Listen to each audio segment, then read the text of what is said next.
On est très fiers de vous accueillir à cette conférence de presse qui, comme je vous le disais, qui est probablement la plus importante de l'année selon moi, même si on est en tout début d'année, donc c'est un grand plaisir pour nous. C'est une grande fierté qu'on va vous annoncer un investissement de plus de 1,2 million de dollars qui servira directement à soutenir les créateurs et les organismes artistiques de notre région. C'est une entente de partenariat. En fait, le titre officiel de l'entente, c'est l'entente de partenariat territorial en lien avec la collectivité des Laurentides, qui vient remplacer le défunt Fonds des Laurentides pour les arts et les lettres. Et moi, je dois vous dire que oui, je suis responsable des communications pour le Conseil de la culture des Laurentides. J'ai oublié de me présenter, mon nom c'est Hugo Manticone, mais je suis aussi écrivain. Je voulais faire une petite parenthèse plus personnelle pour vous dire que justement ce programme-là et cette entente-là me touche parce qu'en tant qu'écrivain, j'avais bénéficié du Fonds des Laurentides pour les arts et les lettres à 2 reprises. La première fois, c'était je partais en voyage en Inde et j'ai été jumelé à 1000 étudiants et élèves de la région de Saint-Jérôme qui m'ont suivi pendant mon périple, qui communiquaient avec moi par un blog, je pouvais répondre à leurs questions d'ordre plus pédagogique au niveau de l'histoire, de la géographie. Et à mon retour, j'ai développé une ciné-conférence sur mon voyage que je présentais à ces étudiants-là. Et finalement, d'autres écoles m'ont abordé. C'est une ciné-conférence que je présente toujours dans les écoles du Québec, 10 ans après. Donc, c'est vraiment un projet qui a eu un impact formidable sur ma carrière. La deuxième fois que j'ai fait le Fonds des Laurentides pour les arts et les lettres, j'ai été jumelé à 5 artistes des Laurentides. En fait, j'ai pris 5 artistes des Laurentides, je les ai jumelés à 5 artistes du Japon.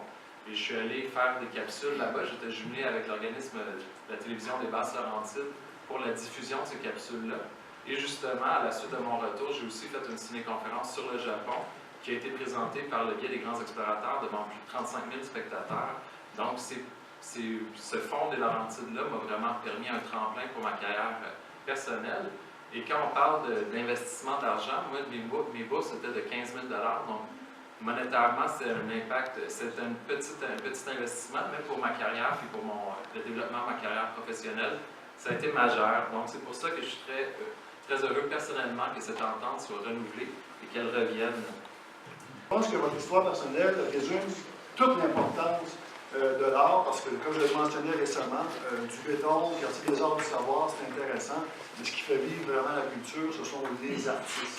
Et je pense que vraiment, ce programme-là, aujourd'hui, vient répondre à ce besoin nécessaire, qui fait en sorte qu'on va s'identifier, justement, on va trouver notre vocation d'espace culturel dans la région. Je sais que notre préfet, M. Larocque, m'en parlait tantôt un peu du rayonnement régional qu'on va faire avec notre MRC et les autres MRC de la région.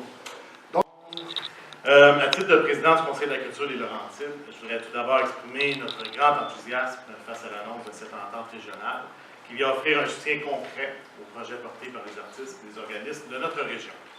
Le Conseil de la culture remercie le Conseil des arts et des lettres du Québec et les partenaires régionaux pour leurs investissements significatifs. Le soutien au projet en arts et lettres a fait ses preuves par le passé. Hugo en a témoigné tantôt, avec des retombées non seulement pour les artistes et les organismes, mais également pour l'ensemble de notre collectivité. Il ne fait aucun doute que cette entente triennale verra naître des projets artistiques intéressants et importants qui contribueront à dynamiser la vie culturelle dans notre région. Vous le savez, pour nombre d'artistes et d'organismes, un tel soutien peut faire toute la différence entre une belle idée et un projet qui pourra enfin s'incarner réellement dans nos communautés. Dans le cadre de cette entente, le Conseil de la culture aura le mandat de collaborer étroitement avec les partenaires en ce qui concerne la promotion et la diffusion de l'information. Quelques actions précises sont déjà entreprises pour assurer une promotion efficace.